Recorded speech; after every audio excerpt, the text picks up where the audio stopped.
не являемся, в общем-то, организаторами этого проекта, но мы активно сотрудничаем с командой помощи лошадям. Это тоже целая отдельная тема. То есть, если вкратце, то лошадей у нас в стране, естественно, ну, не могут позволить с точки зрения там, бюджетов и всего содержать до пенсии, потому что, в принципе, продолжительность жизни лошади может быть и 30 лет, и больше. Вот. А рабочий их активный возраст уже после 20 лет обычно заканчивается. Но опять-таки, это у нас. В Европе многие лошади выступают еще и в 27-28 лет, даже в соревнованиях высокого уровня, что говорит о том, что у нас очень потребительское отношение, то есть не инвестируется абсолютно в здоровье, то есть мы берем, а когда уже взять нечего, извините, отправляем на мясокомбинат. Ну, это данность, как бы это такая, можно сказать, культура, либо ее отсутствие. Вот. Ну, пока что это то, что мы имеем, и как бы можно только как-то сожалеть об этом, ну а что с этим делать?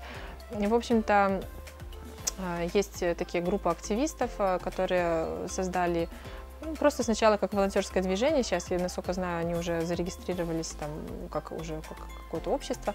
Вот, они сотрудничают с зоошансом, потому что все уже привыкли, что помогают котикам, собачкам, почему бы не помогать лошадкам, потому что на самом деле, особенно те лошади, они не спасают, в принципе, лошадей, которые содержатся на мясных вот этих фермах, потому что, ну, мясное коневодство, оно было, есть и будет, мы не можем просто все объемы промышленные, да, спасать. Но лошади, которые отдали свое здоровье, жизнь человеку, послужили ему, те же спортивные лошади, да, которые привозили разряды, которые где-то прославляли там страну, да, на международных соревнованиях. Вот у нас есть такая одна лошадка, которая в 2008 году она в Пекин летала на Олимпиаду по троеборью, и все-таки какой бы ни была лошадь какого там высокого уровня, когда она становится не нужной, участь, в общем-то, одна, и, ну, понять, в общем-то, с точки зрения финансов можно, потому что огромное поголовье, все время, ну, молодняк поступает, нужны места в конюшне, да, то есть нужен активный тренинг, то есть это никому не конкретно претензия, но по факту все равно оно так и есть, что лошадей списывают,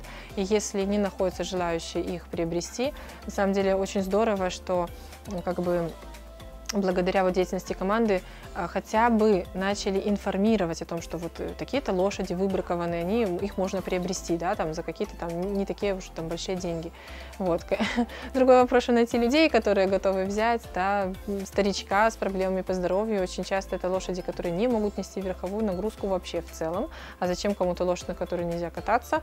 Вот, это уже как бы отдельный вопрос. Но, тем не менее, эта информационная помощь, она дала свои результаты, потому что и в России откликаются люди, приезжают, забирают наших этих старичков. Иногда даже сам удивляешься, кому они там нужны и для чего. Но тем не менее, у нас, например, такой тоже опыт, что мы выкупали таких лошадей, и даже не сильно много инвестируя, в общем-то, чтобы вывести их в состояние обострения там, той же болезни, мы их стабилизировали, и они даже еще оказывались чем-то полезны. Они, в общем-то, обычно являются очень хорошими учебными лошадьми, потому что всю жизнь они там с детками занимаются, они уже знают свое дело, в общем-то, очень хорошо, и они могут быть еще и полезны. И, ну, в общем-то, и такое бывает. Поэтому, слава богу, что есть, что работает такой канал, как бы, да, информационный, что про этих лошадей рассказывают, что там сообщают, что есть налажены вот этой вот связи, что уже какие-то попытки хотя бы не молча там, да, сдать, завести, да, на мясокомбинат, но хотя бы дать людям возможность, и лошадям возможность. Вот.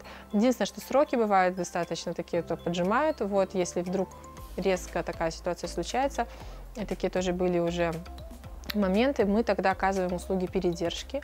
Вот, то есть мы просто, скажем, бесплатно, пару раз такое вот было, что мы до перепристройства лошадей мы содержали их здесь. Ну и, конечно, там помощь вот с этими лошадками, которых выкупают, если лошадь не нашла хозяина, и если есть пожертвования в этой организации, да, если есть какой-то бюджет, то есть возможность, например, на пожертвованные деньги в лошадь выкупить, но это еще полбеды, потому что, ну, как бы, там не такие большие суммы на выкуп лошади, которая уже там старенькая, да, то есть там по килограммам их обычно взвешивают, как-то считают, ну, то есть не такие страшные суммы, но лошадь дороже содержать. И вот тут, конечно, очень актуальна помощь. как говорится, кто чем может. Кто-то, есть постоянно, есть такое понятие кураторства, финансовое кураторство, когда просто человек, например, не обязательно всю сумму, ну, например, он там готов там 10 рублей в месяц на эту лошадь, там, ну, стабильно жертвовать, да. И вот из таких вот финансовых кураторов, в общем-то, собираются деньги на содержание этих лошадок. И поэтому, да, это активно вот продвигается, вот этой площадке. Другой момент, что нужна, конечно, помощь руками, потому что при том, что вроде на них и не ездят, все, но это уже старенькие животные, которые, да, им надо много внимания, и по здоровью много нюансов. И ребята, волонтеры, приезжают и очень-очень, конечно, много помогают, потому что, в принципе, для этого даже не обязательно иметь какой-то очень там глобальный опыт с лошадьми. Достаточно желания, и всему можно научиться, потому что это же не нужны какие-то там очень специфические знания. Вот, и всегда нужны руки, всегда нужна помощь, потому что их у нас становится все больше и больше, этих старичков. Вот. Ну и, конечно, очень было бы здорово информационно, то есть если бы ребята могли делать репосты, это все-таки сейчас работает, это такой вот способ, да, распространять информацию, то есть было бы здорово, чем больше людей бы поддерживало такие проекты в информационном плане, ну, наверное, бы как-то мы могли бы делать больше, потому что, конечно, мы опять-таки ограничены в финансовых ресурсах, мы не можем спасать всех, и, ну, действительно, только по финансовым таким соображениям, потому что, ну, теоретически, если бы была платформа финансовая, можно было бы гораздо больше лошадей, давать им возможность состариться счастливой, такой, в таких хороших условиях, где они действительно оттаивают постепенно к человеку, и когда это видишь, ты понимаешь, что ты в этот момент чувствуешь себя человеком, честно, потому что, ну, вот эта благодарность, да, когда лошадь отдала свое здоровье, это живое существо, разумное достаточно, которое очень много понимает, и вот так вот просто отблагодарить, ведь когда действительно рассказывают про вот эти слезы там, да, лошадей, когда они только едут, они понимают, куда едут, и, ну, в общем-то, это как-то действительно нас, в первую очередь, как людей, да, не красит, так вот благодарить живое существо, которое было чем-то тебе полезным. И мы наблюдали здесь, что вот, например, ну, не все же лошади обладают хорошим характером, а тем более в таких условиях, где не учитываются их потребности, это еще больше обостряется, и, честно говоря, они могут стать опасными, агрессивными, очень гадкими, вот. И вот одна из лошадок, вот, про которую говорила, что она ездила на Олимпиаду, это Энергия, она такая очень характерная дама, она в принципе по своей породе достаточно темпераментная, ну плюс еще такой, у нее строгий такой характер, вот она очень энергичная, очень такая сложная. И когда ее забрали, вот ее выбраковали, ее забрали, привезли сюда, она думала, что это очередные сборы, то есть у нее переезд всегда, естественно, связан, что завтра будет трасса троеборная там. Я когда впервые была на троеборной трассе, я вообще подумала, говорю, как вообще можно заставить лошадь эту прыгнуть, потому что ты стоишь, это выше вообще тебя, и что-то вообще сумасшедшее, нереальные вот эти барьеры, эти препятствия.